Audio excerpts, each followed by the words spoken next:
கஷ்டப்படுறீங்களா?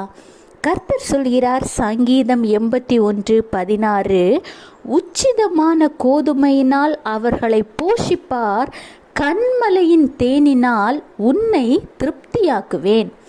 ஆண்டவர் தருகிற ஆகாரம் மிகவும் பெரியதுங்க. உலகத்தில் எப்படிப்பட்ட விலையேற பெற்ற சுவை மிகுந்த ஆகாரங்கள் இருந்தாலும் ஆண்டவராகிய இயேசு கிறிஸ்து தருகிற ஆகாரம் மிகவும் பெரியது. அதை நீங்கள் வீண் பண்ணாதீங்க.